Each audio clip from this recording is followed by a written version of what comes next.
I can't tell you how excited we were. This is history.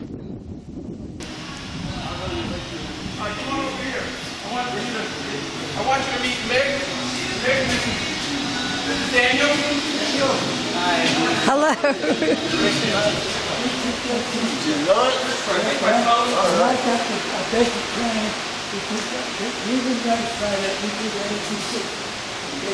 And this is Chris. Chris, he's a Delta Airlines pilot. How you doing, sir? Very good to meet you. Nice to meet you. Oh my gosh! Here, let me shake that hand again, because this guy's old. Let's bring some chairs up here in front. How you doing? I'm Bruce Hansen. Bruce is my partner interviewing the World War II veterans. He interviewed Daniel today. Mr. Writer.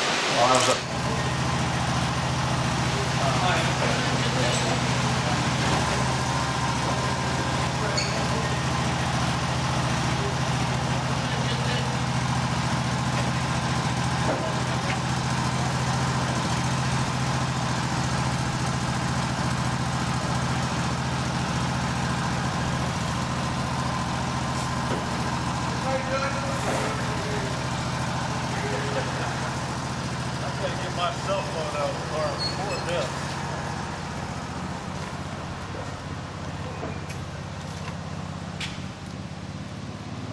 All right, Daniel, you want to go out for a ride? Let's go out for a ride. Shake the bird around.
Hang on. I'm gonna get that seat from down the house.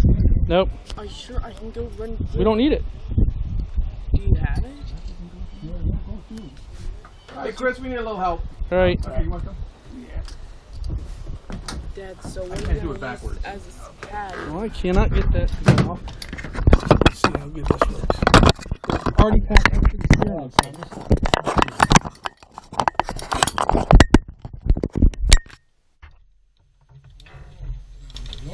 Hey, it's just like, whoop. Yeah, that's it. You didn't see that. There you go. You didn't see that. When we're flying along, if you want to use any trim up and trim down right here on this wheel, I'll get it trimmed up pretty good for you. And the throttle, there you go. We're good to go. All right. And when we get ready to take off, just turn the slides back, it locks, and when you want to open it, turn it all the way back and lock. Up, right, a little bit more, turn it, and pull.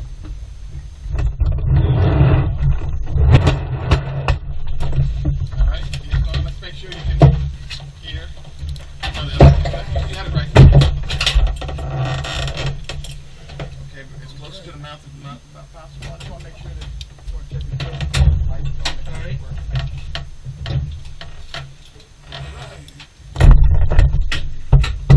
1, 2, 1, 2.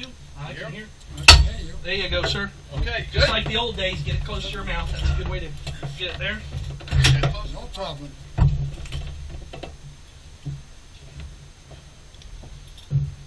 couple of years since you've been up in an airplane like this? Yes.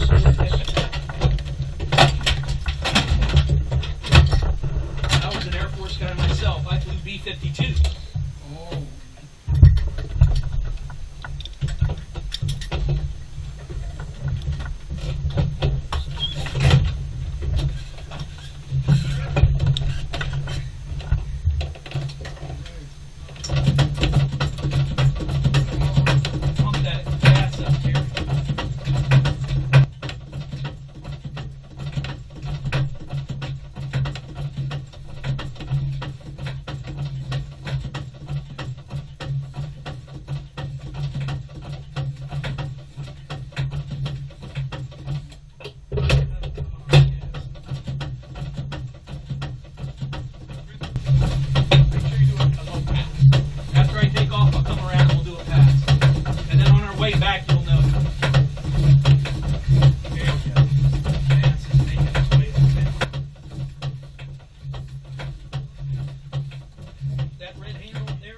sorry, your name, Billy? What?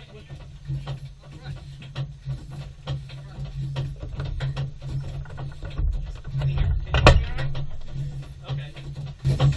All right, let's try to start this thing. Here's the front seat. Oh, Daniel. Okay, here we go, Daniel.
Well, Couldn't ask for anything better. Yeah. Couldn't ask for anything better. All right. Goodness gracious, great. Let me ask you a couple.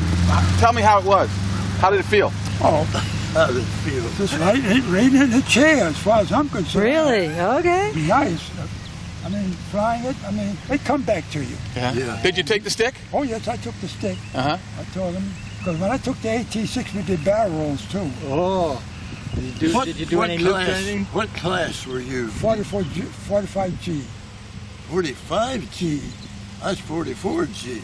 The 44G? 44G. Well, I was in navigation training then. Oh, okay. Because I was a navigator bombardier before I was a pilot. Oh, and then you went to pilot Then school. pilot training. Wow. Wow. Because in 44, I was in Hondo, Texas. Hondo, Texas. That's right outside of San Antonio.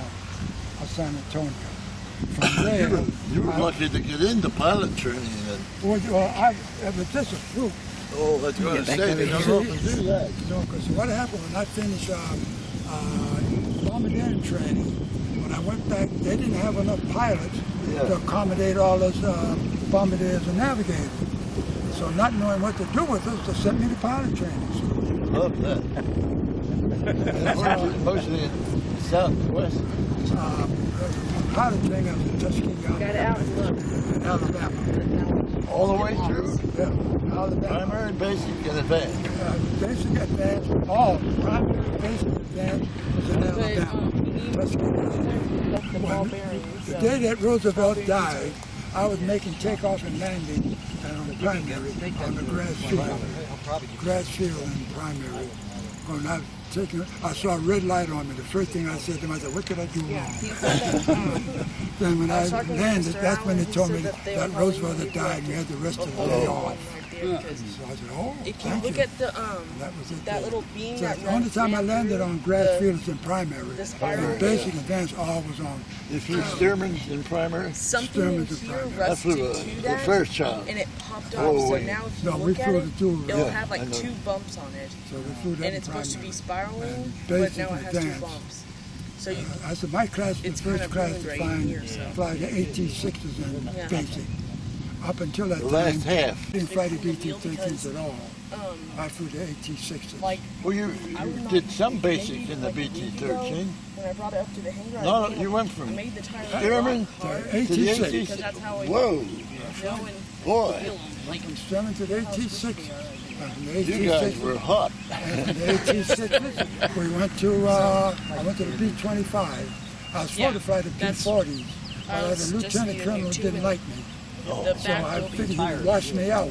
He tried. He tried 4 different times, 5 different times in a period of 6 months to have me thrown out. But you stayed with it. I stayed with it. Well, there were 27 of us, and he was able to get rid of 24 of us. I was one of the 3 that he couldn't get. Wow. One of them. Yeah. That means he's good. There's one of them everywhere, a guy like that. Oh yeah. I just happened to be running to one of them, and that was it. That was some nice flying you did here. Nice flying he did. But all he let me do is fly left, make the turns. So that was it there. I told him, he said, "Well, tell me what." I said, "No need to tell me what you're going to do. Just go ahead and do it." Because the last time on the AT-6, we did slow rolls, barrel Oh rolls, and yeah, everything I thought else. he might Then- roll it, but he didn't, did he? No, because I said, "Don't frighten me at all." Let me know. Because I do slow rolls. The only thing I don't care too much about is spins. Stall spins. Although I'll take it, but I don't like it too much. But hey, that was part of the game. Well, it's great to see you two guys together like this. It's is. remarkable as Well, Americans. I'm a youngster compared to him. I'm only 90 and a half. I'm 93 I know. and 10 months. 92 Wow. in 10 months. 92 at I'll be 93 in September. That's it there. You went in as a youngster. I didn't go in until I was 21. I went in the day I was 18. Well, you volunteered. Well, they were going to draft me. Well, I I didn't. volunteered. I waited till they draft me. Well, they were going to draft me. That way I got to pick what I wanted. Well, I took the test before they drafted me, and Yeah. that's how I got in. Yeah, me too. If I hadn't taken the test, I'd have been in the Navy. Well, as a you cook. had to pass it, too. I had to pass 2 of them. Yeah. You take the 8-hour test and the 8 hours, and the 4 hours all day, and the That's physical right. took all day. That's right. Psychological took all day, and the psychomatic only took 4 hours. The psychology one took 8 hours. And I had to take one before I took that. Bring back memories, Mick? Oh, yeah. I had to take one before I took that. I had to take the one to get in, then take the other one. That's it there. Because let's face it, the main reason I wanted to go in the Air Force, because you got a clean bed to sleep in every night, a clean uniform, you got 3 square meals a How about day, that? and you got 50% more pay. if Yes, you fly. we did. Yeah, we And our did. buddies were in That's a right. foxhole somewhere. That's getting right. rained on. That's right. That's right. That's the reason And we're in why. a nice, clean bed. That's right. Good food to eat, the best they had. Where did you do pre-flight? I did pre-flight at Tuskegee also. Did it there? Wow. Everything was done at Tuskegee Oh, we except do. basic training Yeah. was done at Keesler Field. That's where I did it. Keesler Field. Keesler Field. And then, of course, navigation training was done in Hondo, Texas, and bombardiering training was done in Midland, Texas. Then I went back to Tuskegee for pilot training. You were lucky. I was lucky because they didn't have enough pilots to accommodate Yeah. all us navigators at that particular time. Well, we quit using bombardiers. Well, they wouldn't let. Our nose gunner was our bombardier. When the lead dropped his, You dropped hit a yours. switch. That's right. Didn't even have a bombardier. So, you know, Mike, the colonel tried to send us to some godforsaken island in the Pacific. But let's face it, back then there's no way in hell that was going to let a black navigator tell a white pilot where to go. You know that as well as I do. He didn't like that. You know that as well as I do. And that was it. So that's the reason why I went to pilot training, because they didn't want me to tell you guys where to go. I would have gone wherever you said. Well, the commanding officer at Godman Field was a racist, and his immediate boss was a racist. There was a lot of that back then. Oh, yeah. Oh, my. Terrible. That was terrible, that's right. These guys don't realize. Ask him about the AT-6 that you flew. Who was the gentleman's name? I forget his name. Right around the corner He's in here. Bellevue. He's also a jet crew pilot. He has an AT-6 and he also has a Sturman. Oh, Tim Kirby. That's it, that's right. Tim Kirby. I told you he would probably know him. Yes, I flew in his Sturman and also. He's a good guy. You got to ride in the Yeah, six. that's when he made the slow rolls in the barrel. Oh, yeah. That was last year. So you're cashing in on this stuff. How about that? How about that? Savoring every moment of it, too. Well, I got a ride in the B-17, and then I got a ride in the B-24 a few years ago. So I've had my share. No, I never been and took a ride in the B-25 and B-20. Only one I rode in was the B-25. That's it there. Where did you get the B-24 ride? 4-engine. Leesburg? Ocala. Ocala. Okay. It was my 80th birthday, and everybody around here pitched in. It was $200, Yeah, they got, For a half and hour ride. bought me a ticket. what, about 15 to 20-minute ride?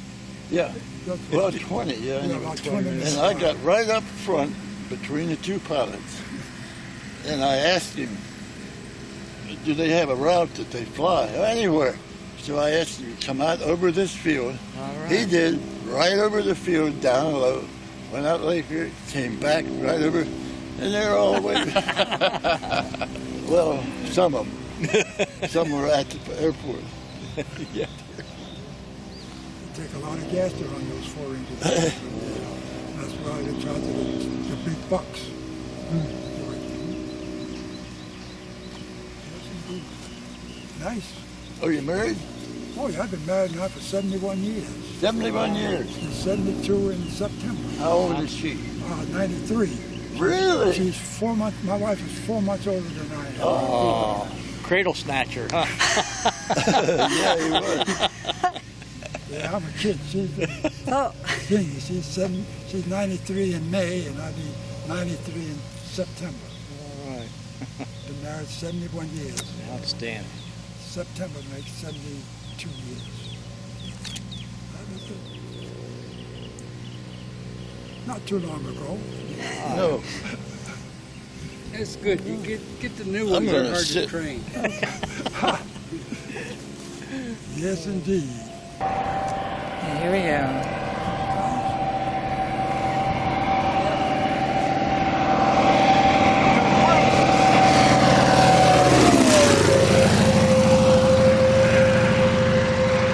It's amazing. That's what you look like.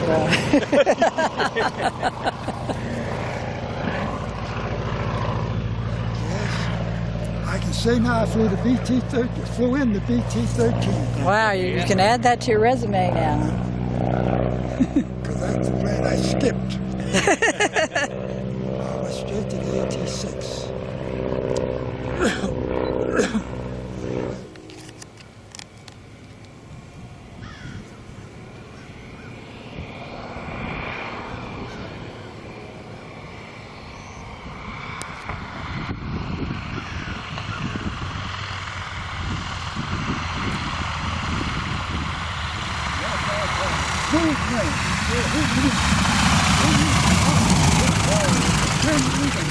That's amazing. He's fantastic.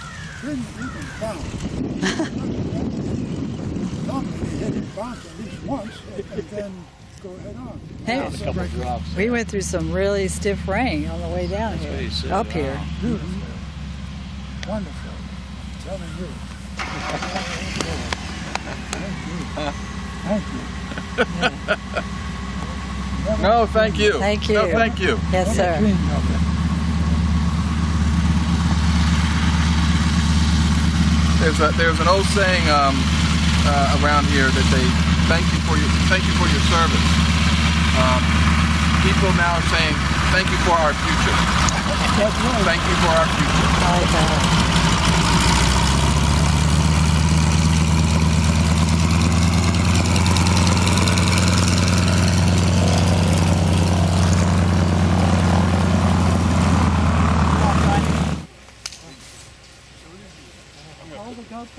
See me fly by? That was cool, wasn't it? I had the stick.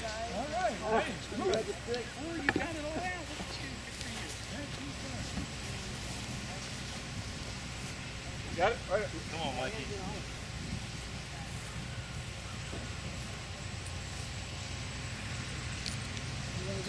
Hey, Chris. You gotta have my captain in there. And Mick. And Mick. He told me I could have a set of wings.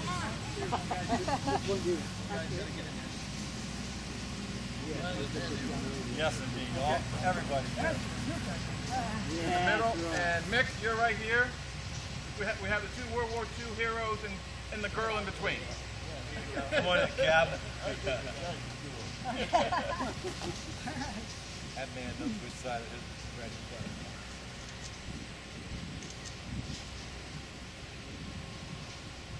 Good? Wonderful. All right. Wonderful, wonderful. I enjoyed it. Thank you. Daniel, stay right here for a minute. Christopher, come up here and get a picture of Daniel and I. Oh, great idea. Great. Good picture. Good picture. Is that working? Did you get it? No, I didn't. Oh, hang on a minute.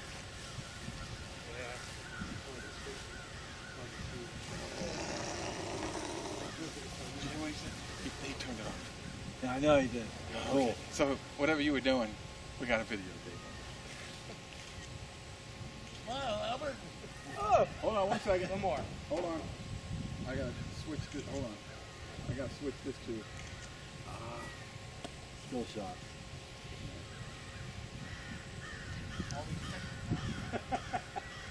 Not 93, by the way, Mr. Mick. Okay, on three. Too much. 1, 2, 3. Flick. All right. Good deal. Yeah, it's gonna go into the Orlando Sentinel.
doing this stuff. I know, nothing. It barely fits in there.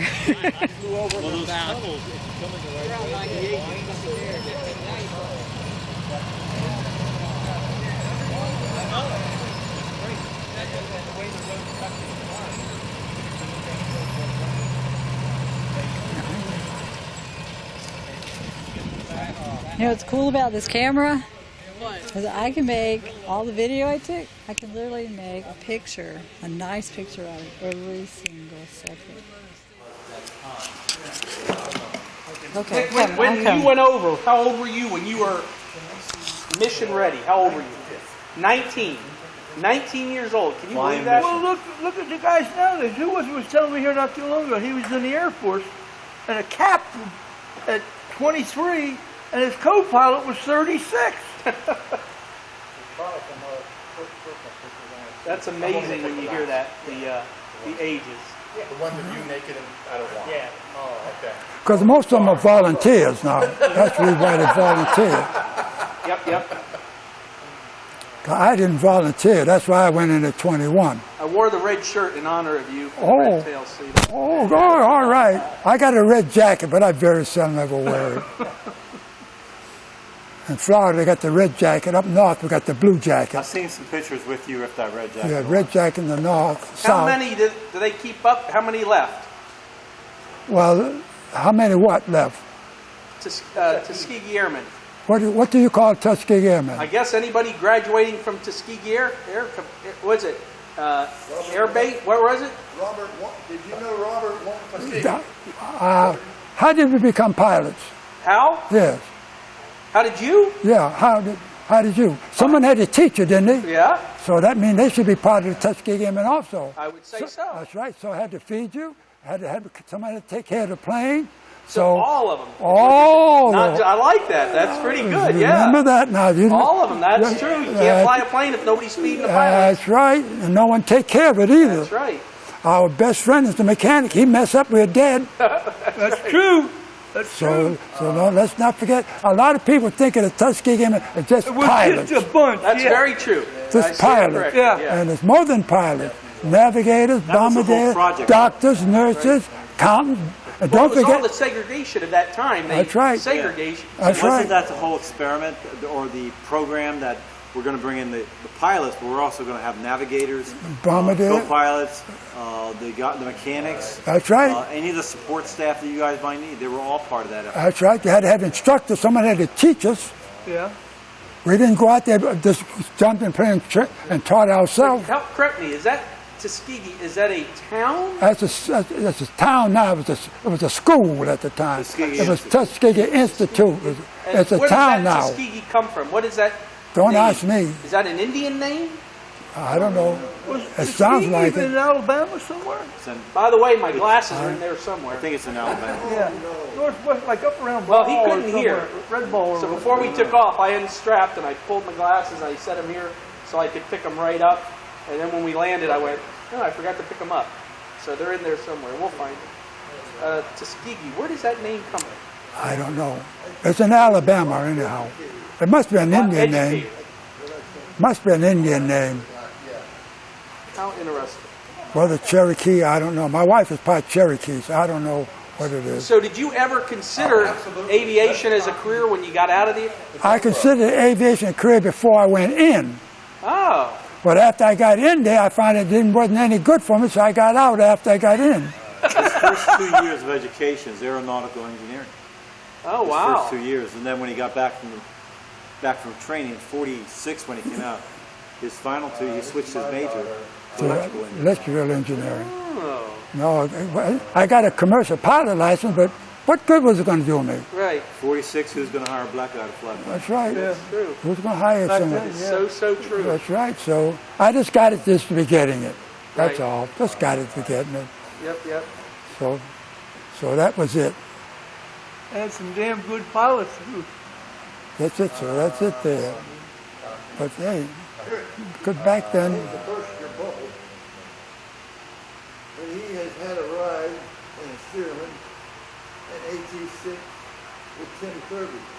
Oh. Stearman with Tim Kirby. Yeah, I bypassed the BT-13. Upgraded. Yeah, I bypassed the BT-13 and went straight to the AT-6. That's because they wanted us to fly the P-40s, fighter plane, in advance, and fly the B-25 bombers in advance. Because that cut out the transitional school. Right. Because once you got your pilot license, the first thing you went to transitional school for 2 or 3 months, well, for 2 or 3 weeks, where you familiarize yourself with the plane you was going to fly overseas. By having us do it in advance, that eliminates that portion of it. I cut out 2 or 3 months. Daniel has a distinction of 3 ratings. He's not only a pilot, he was a navigator and a bombardier. I was triple rated. Oh, wow. Triple rated. Bombardier 1 for of a 5. B-25 or? Bombardier for any plane. Ah, interesting. Now, see, B-24, B-25, and I was B-52s. I don't know if you heard me tell you. Oh, yes. I flew bombers myself, but nothing like that. I would no sooner know how to navigate or bomb from one of those than the man in the moon. Oh, yes. Your job was to get there and let the bombardier take over? Well, our bombardier was called a radar navigator, actually. Okay. Because everything's right with a radar on the B-52. There was no bombing site. Okay. The only time when we had to bomb visual, that was from the pilots. And the old thing was, you just watched your target until you saw it at the heel of your feet, or what you would think, and you'd call for a release. And that was, but we never. Because when I was suspect for our time, most of it was on a computer, correct?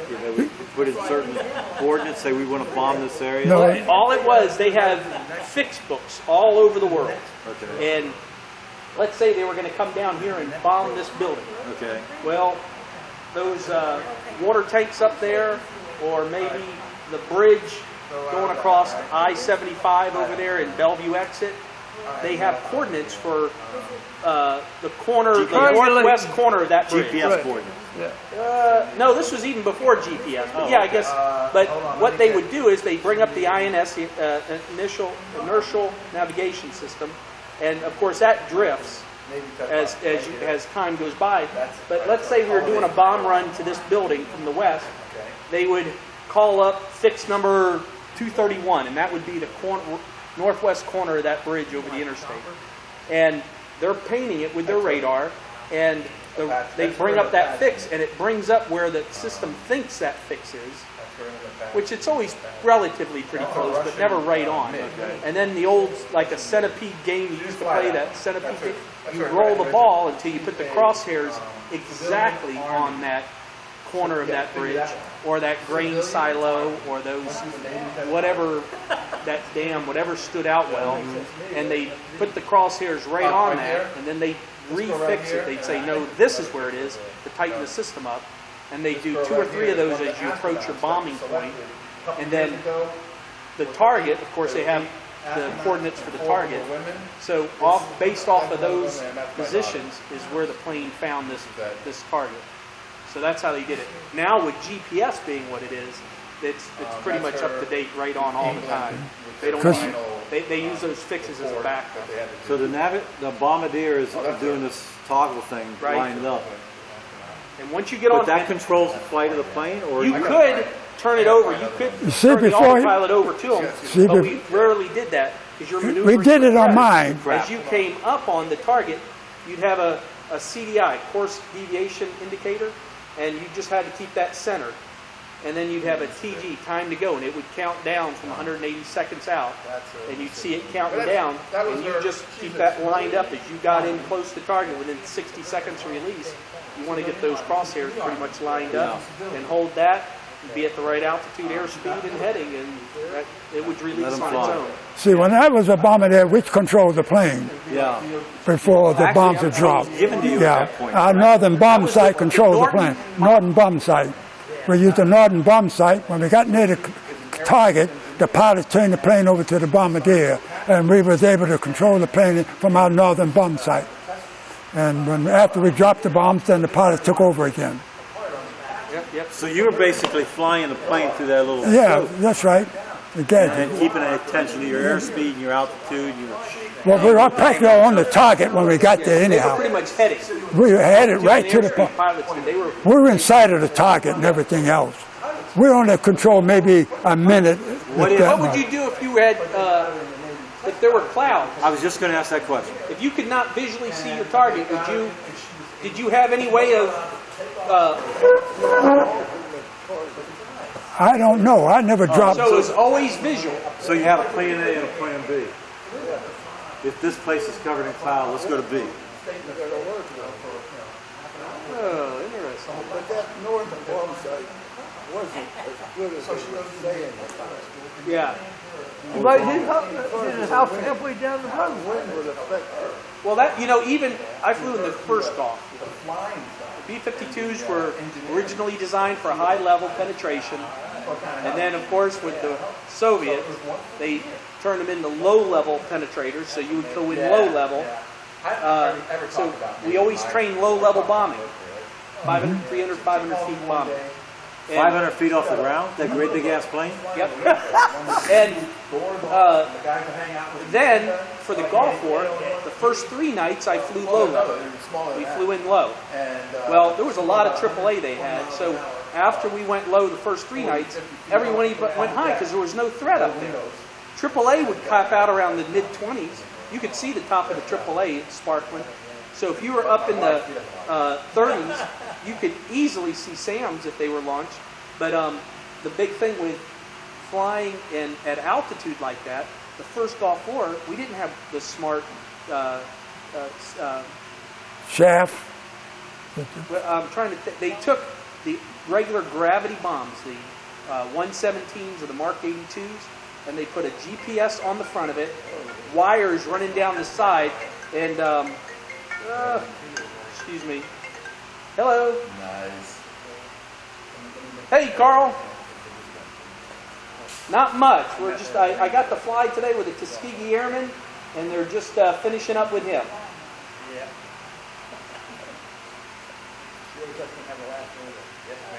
No. Well, I am. I'm down here in the hangar on the plane, on the 172. Yeah. Are you fixing to go out?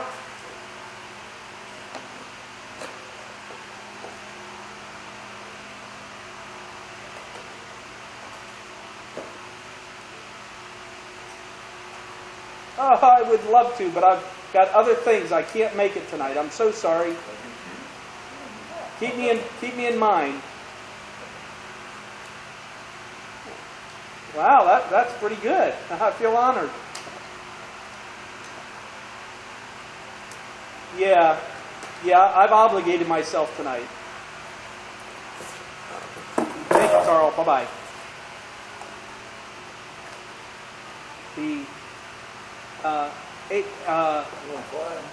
No, not Al. No, that was not that Carl. The other Carl. I can't believe it. They took a dumb gravity bomb, and it didn't have anything, but it could adjust the fins to maneuver a little bit. J-dams, they called them J-dams. Anyway, we didn't even have them. We just dropped gravity bombs, and when you drop from 30,000 feet, the winds are different at altitude as they are down here.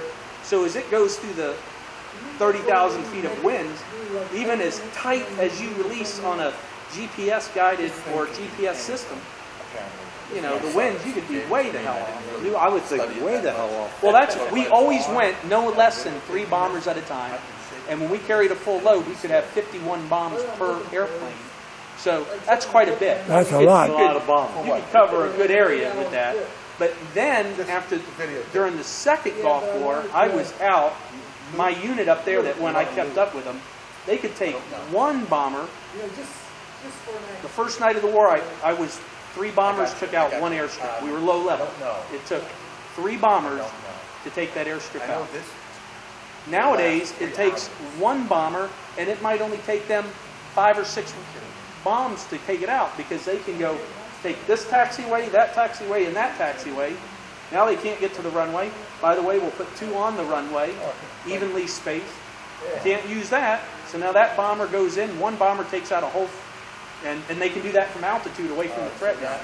Smart bombs. Smart bombs, yeah. Isn't that amazing? It is. Well, you see video on TV, and they'll show you the red dot on the target. Yeah. And all of a sudden, it just gets blown off. Yeah, the just like it's that. gone. Yeah. Pretty impressive. And how many, back during the war, how many B-24s would go after a target? I mean, they carpet the sky with, holy crap, they carpet it. And they all launched off the head guy, right? You had one bombardier, well, you all had bombardiers, but you dropped off the lead. We didn't have a bombardier. You didn't? No, the nose gunner was the bombardier. Oh, okay, yeah. The lead dropped, he dropped. Isn't that something? All at the same time? Yeah. As soon as they see the lead, he had the good bombardier and the good navigator, two good pilots. They also had a deputy in case something happened. So let me get that straight. The slug pilots and the slug bombardiers yacht was They were in the back. We give him a hard time. Attacking personally now. We give him a hard time. Let me get that straight. I didn't get that. What did you say? Oh, you said the slug. You said the good pilots and the good navigators were in the lead plane. So that would only make it right that the slug pilots and the slug navigators were in the back. Hell, I was only 12 years old. Oh my God. So how many planes would be in a mission like that? Oh, Thousands. So when the lead bombs start going, we got 999 other planes dropping weight. not on the same target. Oh. Like on the same target. Let's say we've got a runway to go take out. 16. 16? Or 16? 16. All right. 16. That's still a hell of a lot of bombs falling through the air. Yep. Crazy. And you know the other thing during your time that amazes me today thinking, today we can look at the weather right now and see that storm or what the winds, we can see all of that. I didn't have that. Today we can call down to South Florida and say, you may not want to fly up here because it doesn't look good. Back then, how the hell did they do it back then? Teletype or something, and by the time, oh man. Navigation the same way. Yeah. Now you just center the dial. I fly a lot to Brazil. That's my main route that I like flying, down to Brazil. And every time going over the Amazon, heading down there at middle of the night, I always think about back in the 40s and 50s, probably even the 60s. Man, when those guys were flying those DC-3s and stuff down there, oh man, that's flying. We got good radar and we still get bounced around and we still get in the crap. The stories those guys must have are phenomenal. I bet. And having 16 planes in a formation, and you're coming up, all of a sudden there's weather in front of you. Did you have weather radar then? You didn't, did you? So you just see a black blue. Do I go left? Do I go right? And all right, guys. Chris, think of the responsibility of that lead pilot who's all of probably 22. He's the old man in the unit. Yeah. And he's got 16 other guys on his tail. And he's responsible for that mission. And all those guys behind him. Yep. 20, 21, 22 years old. That's the thing. How young. Unbelievable. Look at, Yeah. No doubt. Oh, I like that. Gave the thumbs up.